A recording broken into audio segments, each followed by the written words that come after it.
Greetings, everyone. Happy Sabbath to you. It is Sunday night, March 17th, and I'm Glenn Rawson. Welcome to our Fireside. Beginning tonight, I just wanted to let you know, just in case you're interested, that on the 14th, 15th of April, I'm going with Teton Stage Lines to the Easter pageant on the Mesa Temple grounds. We'll go down, take in the pageant, do some temple sessions, talk a lot of history on the way down. It'll be a fun trip. If any of you might be interested in making that trip, go to tetonstagelines.com. This is one of the few pageants that's still going in the church, and we're going down to take it in, and you're invited, okay?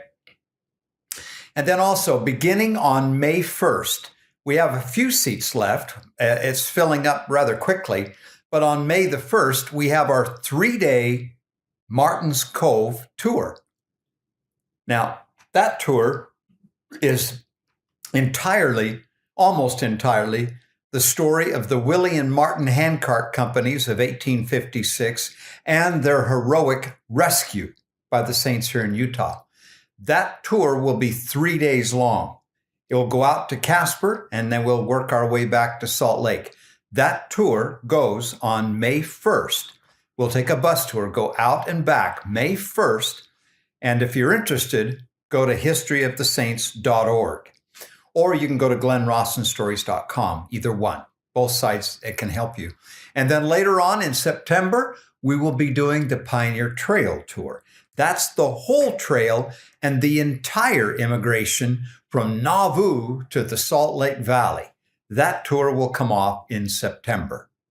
Okay? Now, the last 2 to 3 weeks, I've asked you, as during the course of the Fireside, to share with me your favorite stories. I do so again tonight. I'd really like to know which of these stories hits the hardest. Okay? Tell me if you would by the time the night is over.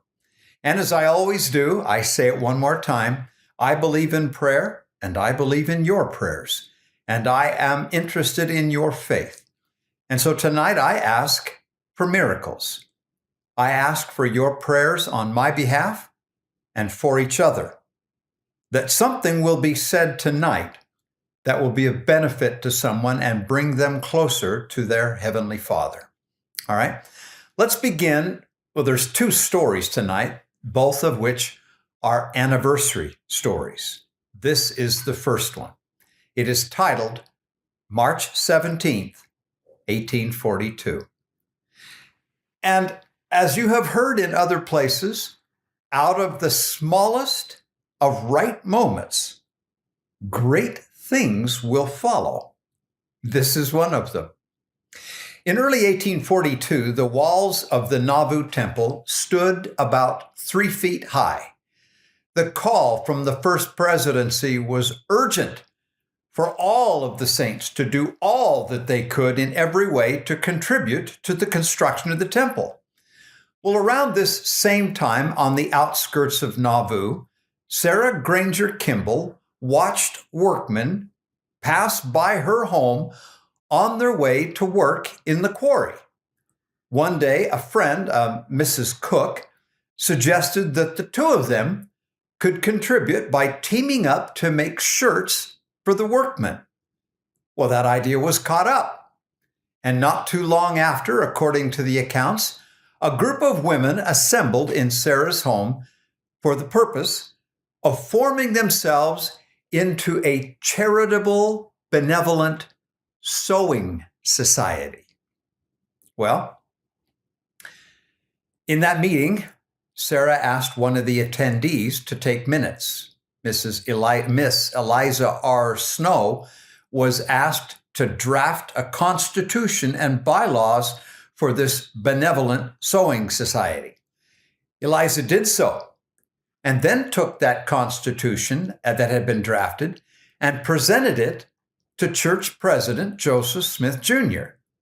Joseph is reported to have reviewed the document and announced that it was the best constitution he had ever seen, but he had something much greater in mind for the women. He asked them to come as a body to his office. Accordingly, on March 17th, 1842, 20 women came to the prophet's second-story office in the red brick store. The prophet called the meeting to order, and as the minutes declare, quote, "Meeting commenced by singing the Spirit of God like a fire is burning," and prayer was then offered by Elder Taylor, that would be Elder John Taylor, when it was moved by President Smith and seconded by Mrs. Sarah Kingsley Cleveland, that a vote be taken to know if all are satisfied with each female present and are willing to acknowledge them in full fellowship and admit them to the privileges of the institution about to be formed. In other words, they took a vote. Is everyone happy with everyone here as members of the organization that's about to follow? Okay. The minutes then say, quote, "The meeting was addressed by President Smith," that's the prophet Joseph, "to illustrate the object of this society, that the Society of Sisters might," here it is, "provoke the brethren to good works in looking to the wants of the poor, searching after objects of charity, and in administering to their wants, to assist by correcting the morals and strengthening the virtues of the female community, and save the elders the trouble of rebuking, that they may give their time to other duties and their public teaching." President Smith further remarked that an organization to show them how to go to work would be sufficient. End of quote. That's the initial intent laid out by the prophet Joseph Smith for this organization of sisters, to stand as shoulder-to-shoulder partners with the priesthood brethren in bringing souls to Christ, bringing salvation, administering to the poor, assisting the priesthood in every way. He then suggested, the prophet did, that the society elect a president. He is reported as saying that he would then ordain them to preside over the society and let them preside just as the presidency preside over the church. End of quote. In other words, not after the manner of the world, but after the manner of the priesthood of Almighty God, this organization would be formed, patterned, and would conduct themselves. Well, as you know, Emma Smith was chosen to preside with 2 counselors, thus creating a divinely appointed organization, again, organized by and patterned after the heavenly priesthood. You get some idea further of what this organization was really meant to be by looking at the women who were called as counselors to preside over it in that first generation. Emma's service and contribution to the restored gospel had always been above reproach, especially there in Nauvoo during the epidemic of malaria. And our 2 counselors, Sarah Cleveland and Elizabeth Ann Whitney, both of these women had shown exceptional compassion and taken Emma and her family into their respective homes at critical times in Emma's life. They had both shown themselves women of love and compassion. The prophet further then counseled the women that day, quote, "Do not injure the character of anyone. If members of the society shall conduct improperly, deal with them, and keep all your doings within your own bosoms, and hold all characters sacred." I love that. Protect the character, reputation, and honor of all men, starting in your family. Well, then a discussion followed that day about what this society would be called, whether it would be the Nauvoo Female Relief Society of Nauvoo or the Female Benevolent Society of Nauvoo.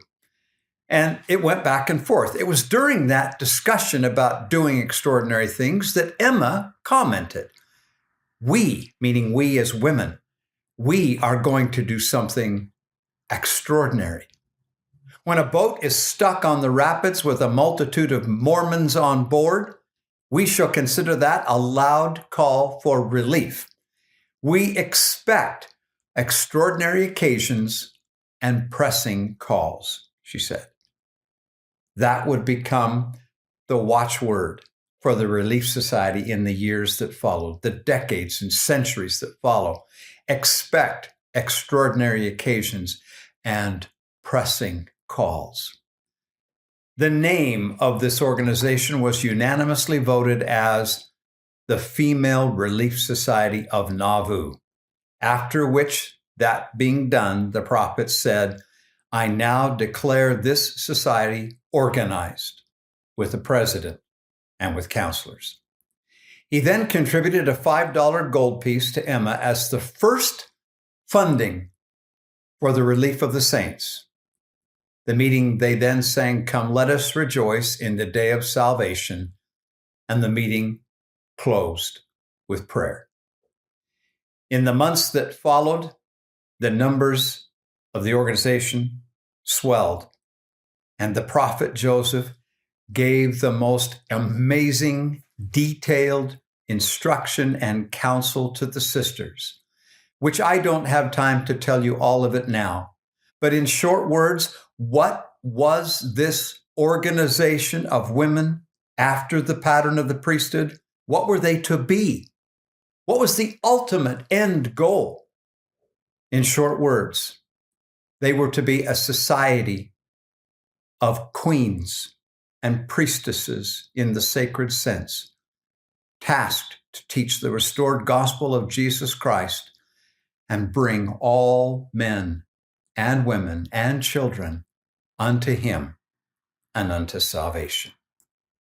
I tell you in short, blunt words, the Relief Society is not now, nor ever has been, nor ever will be, a Sunday default class for old women. End of quote. Next story, again, by way of commemoration. To any of you out there who have ever loved another land, perhaps as a missionary, or another people in the name of Jesus Christ, well, then this story is for you. Patrick was born on the western coast of England to Roman parents converted to Christianity, though the depth of their conversion may not have been much beyond social convenience. As a lad, Patrick knew not God, nor, it appears, did he care. Then when he was 16 years old, Irish raiders came to his land and, according to the popular accounts, stole him away along with many thousands of his people. Patrick was sold to a chief named Miliuk, who put him to work tending his flocks in Ireland. Patrick was now, in his own words, a slave among a people at the ends of the earth. End of quote. The next 6 years for Patrick was an odyssey of misery. Alone among an alien people in a strange land, forced to survive in the woods and on the mountains by his own devices. But Patrick turned not inward to bitterness, despair, and hate, but outward to God in prayer. Patrick recorded, quote, "Every day I had to tend sheep, and many times a day I prayed. The love of God and his fear came to me more, and my faith was strengthened. And my spirit was moved, so that in a single day I would say as many as 100 prayers, and almost as many in the night, and this even when I was staying in the woods and on the mountains.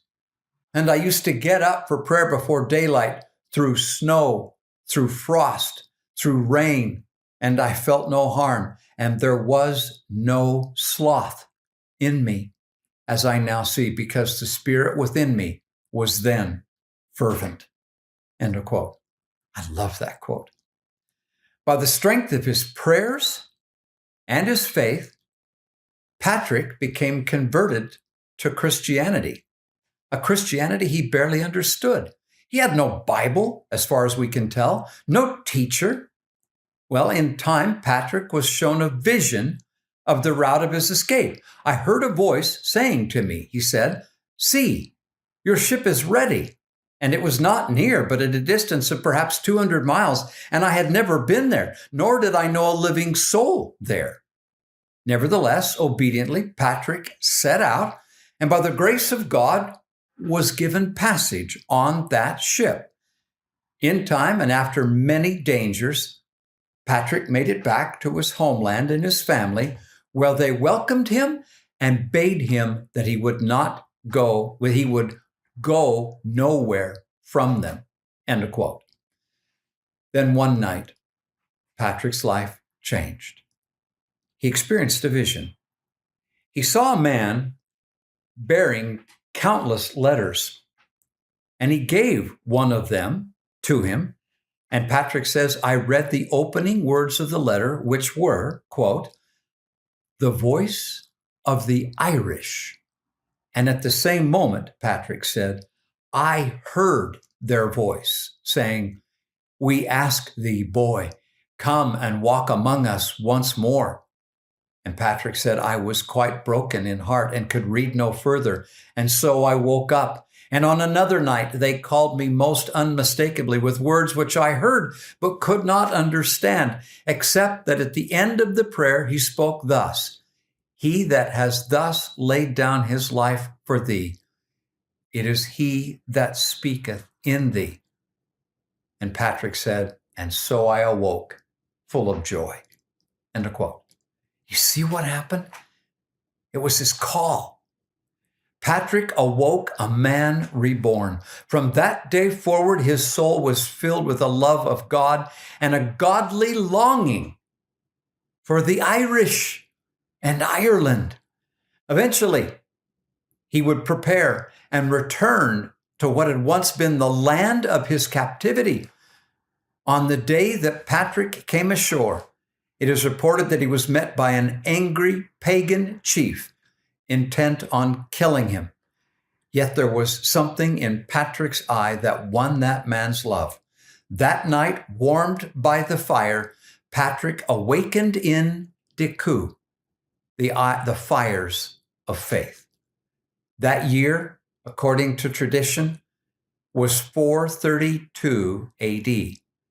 And Deku would be the first of thousands of the Irish brought to Christianity by Patrick. So much did Patrick, a real person, love the people and the land of the Irish in the name of the Lord that he converted a nation to Christ. He, along with others, transformed a pagan society into a people who so loved the Lord they would one day carry Christianity across Britain and Europe, establishing centers of culture and learning as they went, and so much more. Patrick became the best of the Irish, more Irish than the Irish themselves. Once he came ashore on his mission, he never left.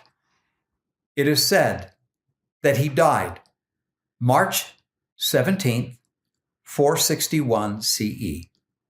Tomorrow. You know that day as St. Patrick's Day. When I was a boy, St. Patrick's Day was just an excuse for bullies to have their way, a certain way. No, St. Patrick's Day.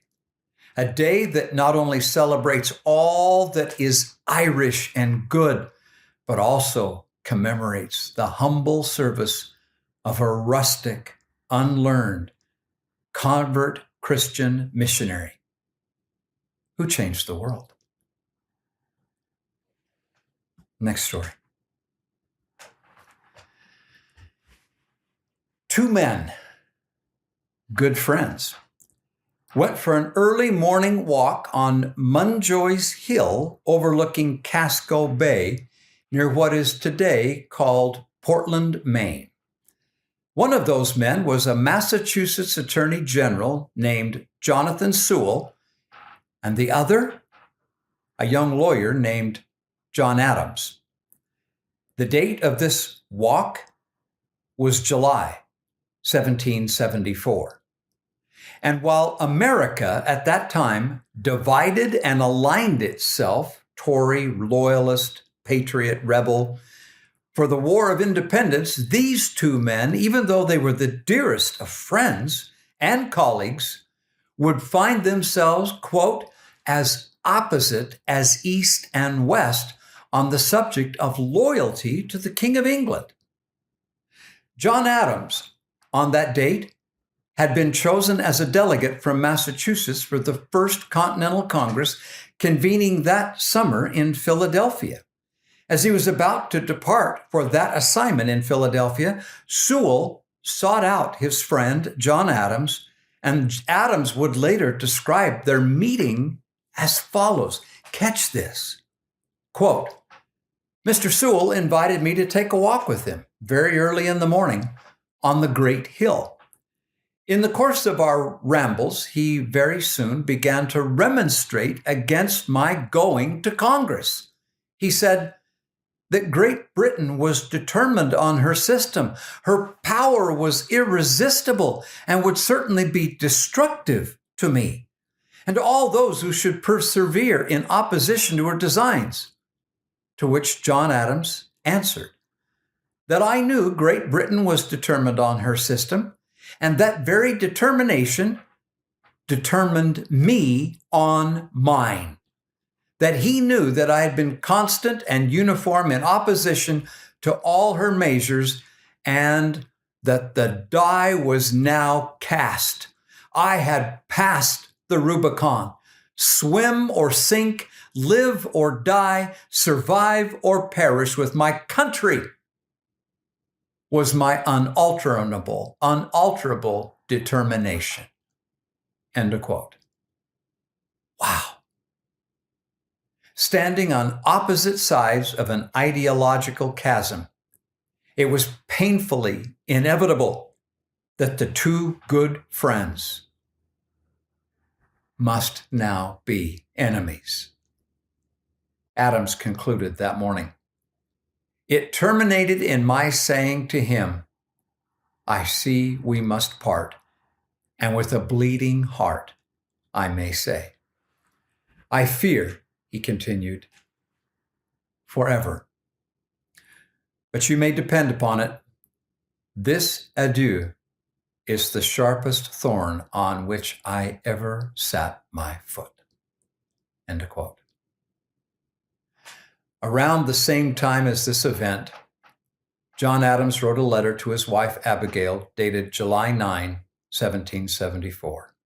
He said, quote, I have a zeal in my heart for my country and her friends, which I cannot smother or conceal. It will burn out at times and in companies where it ought to be latent in my breast. This zeal will prove fatal to the fortune and felicity of my family if it is not regulated by a cooler judgment than mine has hitherto been. Colonel Otis's phrase is, the zeal pot boils over. End of quote.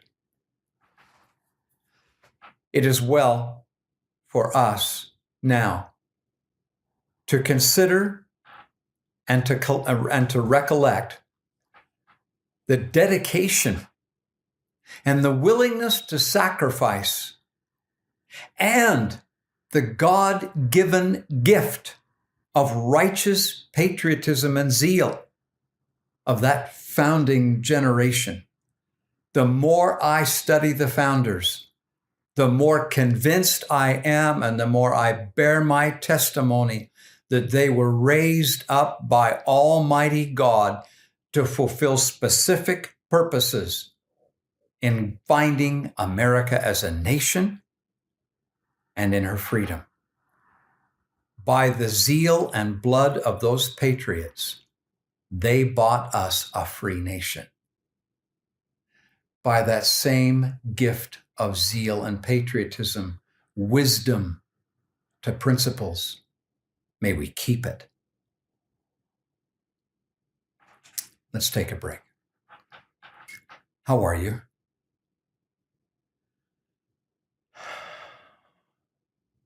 I hope you are well.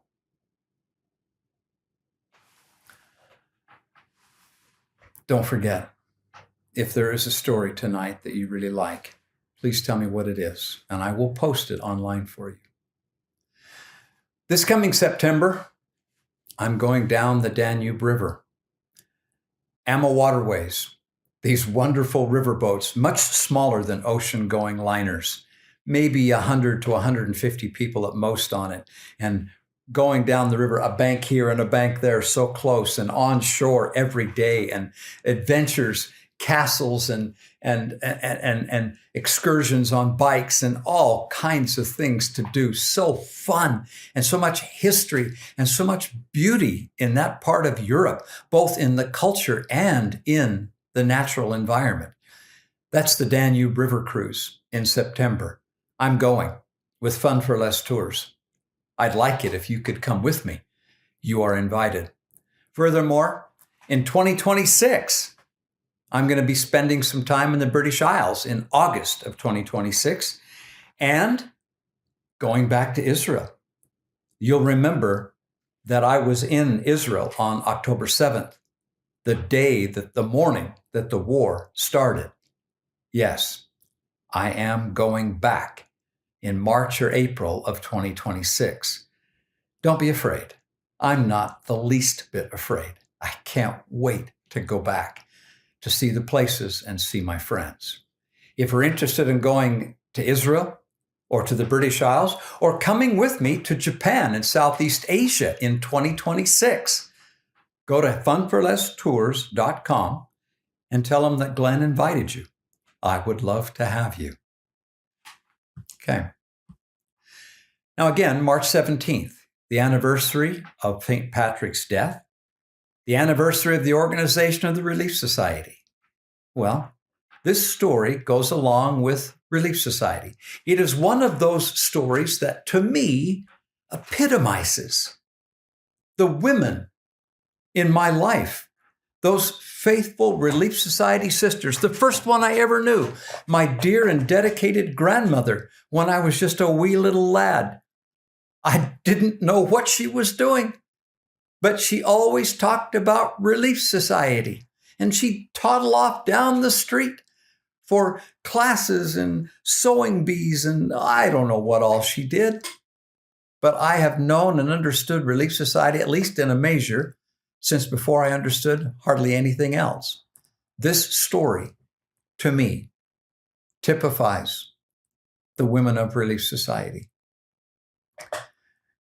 It was the early summer of 1916 near the remote little town of Tabiona in eastern Utah. The Ward Relief Society president, Esther Wagstaff, decided that she wanted to pay a visit to those sisters who lived across the river, who had been shut in by winter snows and bad roads. So she asked one of her counselors to go with her, Elena Dorothy Lambert Mitchie. So accordingly, the two of them climbed in the wagon and began their ministering journey of love and duty. As the day progressed, they traveled from sister to sister, making their visits. Each time they came to the property, they came to a gate. Sister Mitchie, who was not driving the team, would climb down out of the wagon box, open the gate, and wait for Sister Wagstaff to drive the wagon through. And then Sister Mitchie would close it, climb back up into the wagon. Now, you don't think that's all that big of a deal, but for a pioneer woman in her 60s, that's a bit of a chore, especially for one suffering from severe varicose veins. Elena, or Grandma Lena, as her family referred to her, said, quote, "Well, we turned homeward, and of course, there were the gates to go through again. But we didn't talk of that. I just climbed out of the wagon and opened each gate as we came to it. And when Sister Wagstaff had driven through, I closed the gate again and got back into the wagon. As we neared the last gate, Sister Wagstaff said, 'Hasn't this been a satisfying day? It's been so good to visit with these sisters.' I said, Grandma Lena said, 'Yes, it's been a wonderful day. Now if we just didn't have to open any more gates.'" To our amazement, Grandma Lena continued, to our amazement, the gate just ahead of us opened by itself. The heavy piece of 2x4 that went from the gate into the gate posts moved by itself, and the gate swung open. I had dragged it open a few hours before. Sister Wagstaff drove through. One of us said in a whisper, "Let's watch and see if it closes." We both turned around, she said, and watched as the gate swung shut and was fastened.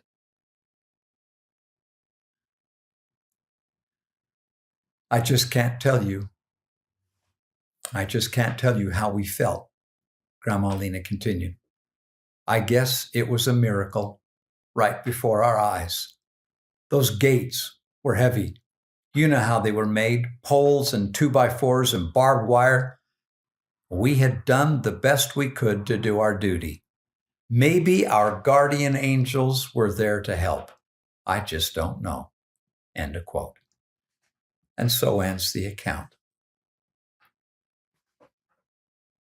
The Lord once said, my friends, "I will go before your face.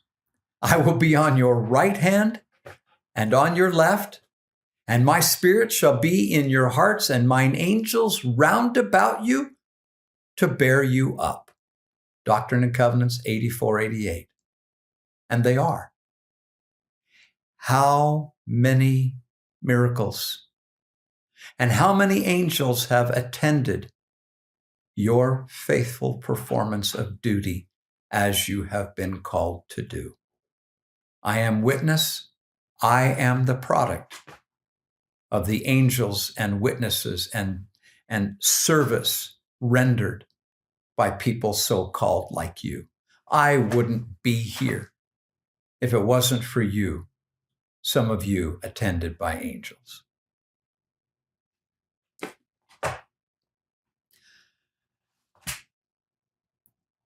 I guess I say that to say thank you to every faithful Relief Society sister across the church. You just don't know how good you are and how much good you do. Okay. Again, I apologize. This is a personal story, but I think there's a point that might be of some use.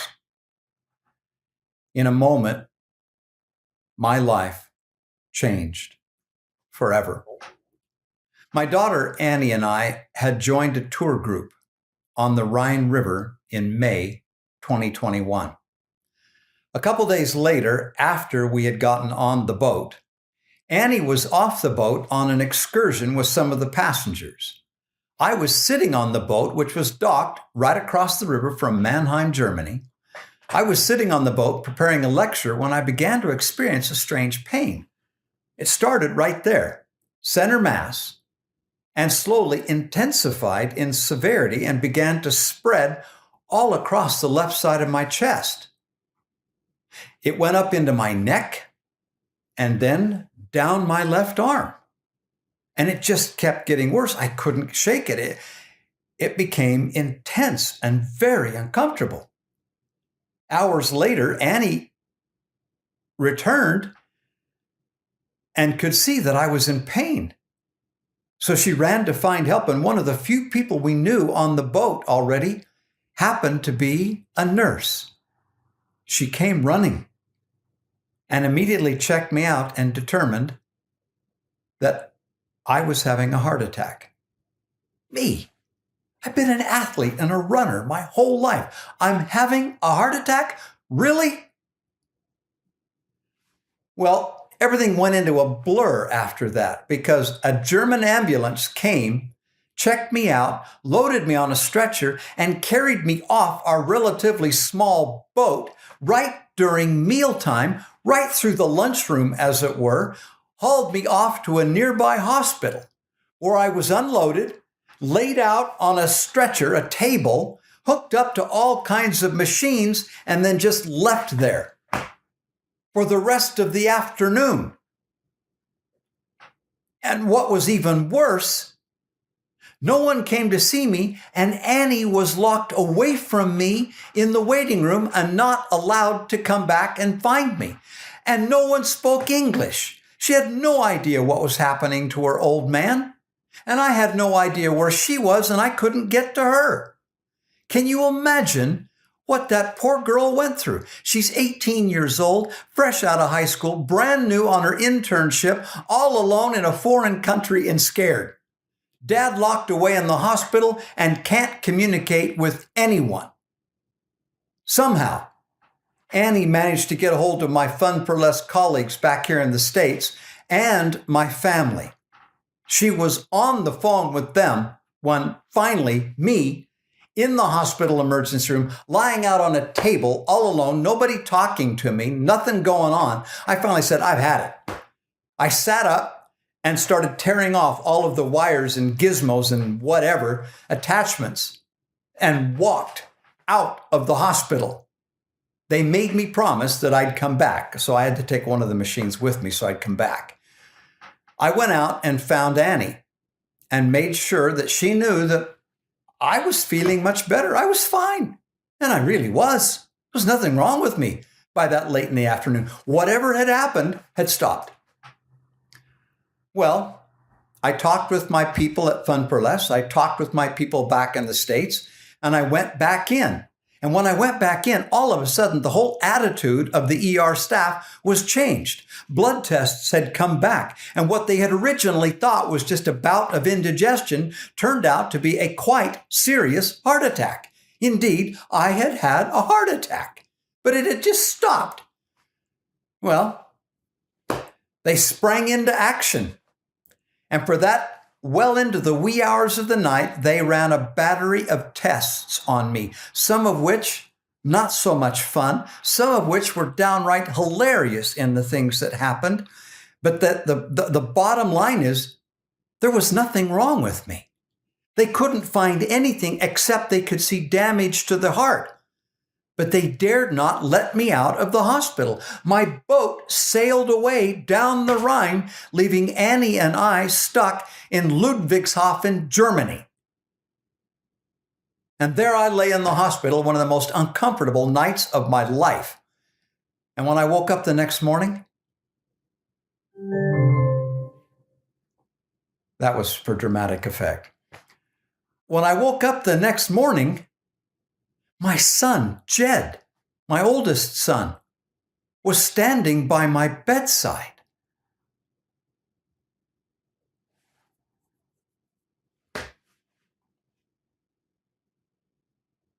How did he get there? Evidently, the word had spread through the family that the old man had had a heart attack.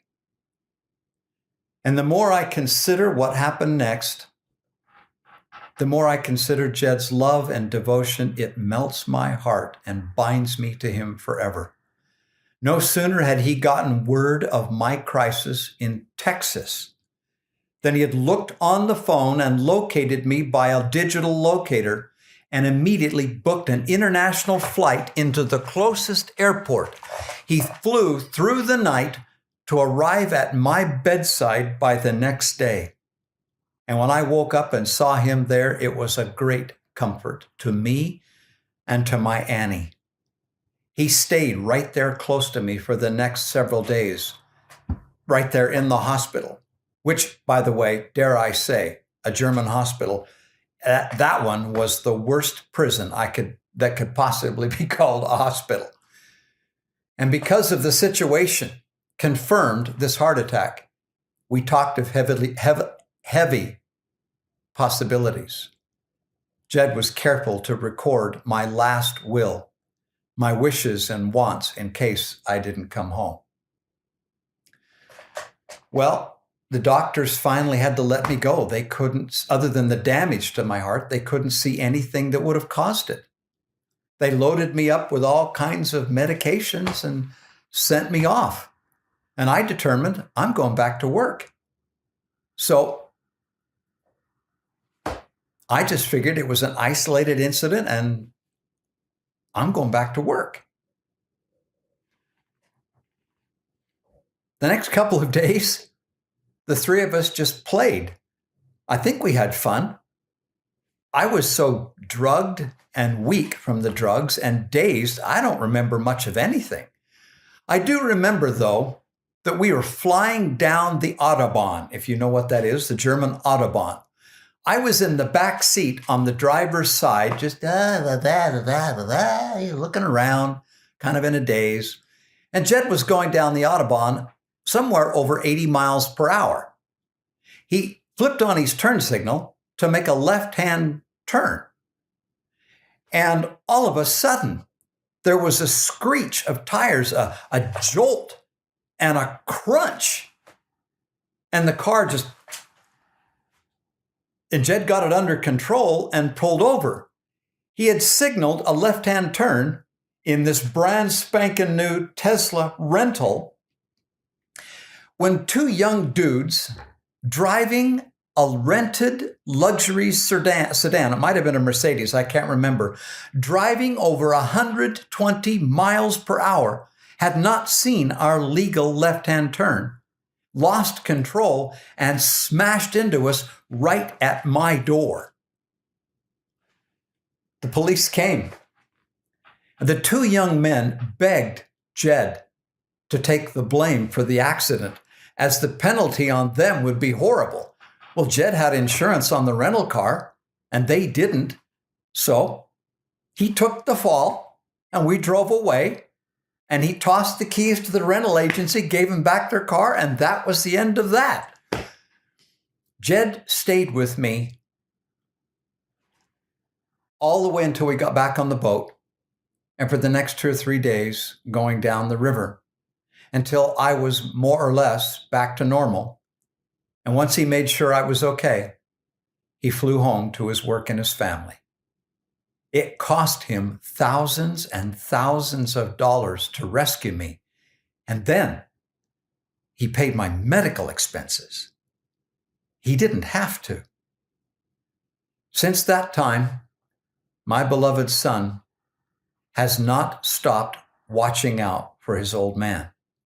He follows carefully my movements digital tracker as I travel all over the globe, maintaining a keen interest in my affairs, looking out for me, taking care of me. His love and constant concern are the such that any father would be honored and grateful to have. He told me once, "Dad, I love you."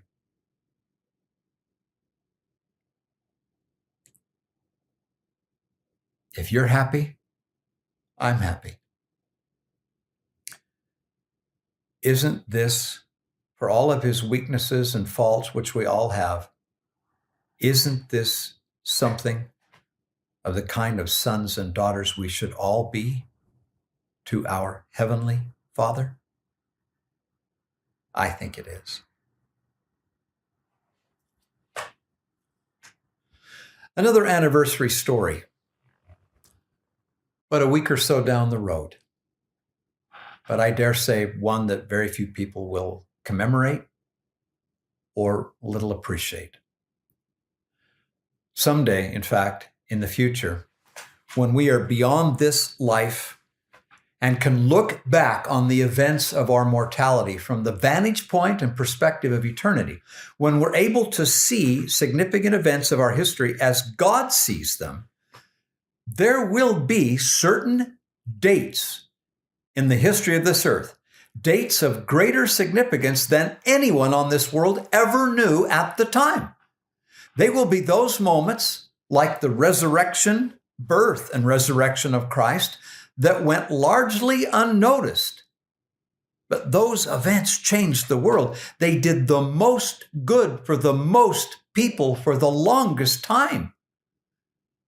Well, in my considered opinion, one of those dates that will be recognized in eternity as so significant, March 26th, the year 1830. That date signaled the beginning of a marvelous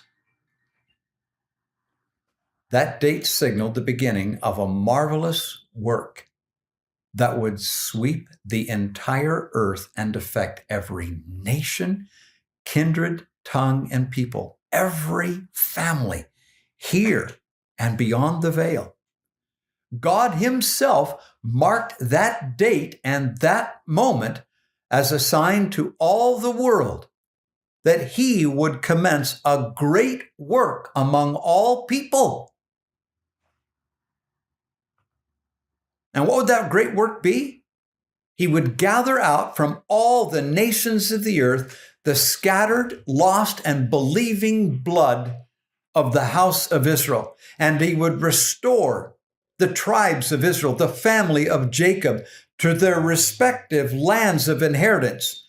That moment was also meant to be a stern warning to all the world. When ye shall see these sayings coming forth among you, then you need not any longer spurn at the doings of the Lord, for the sword of his justice is in his right hand. And behold, at that day, if ye shall spurn at his doings, he will cause that it shall soon overtake you.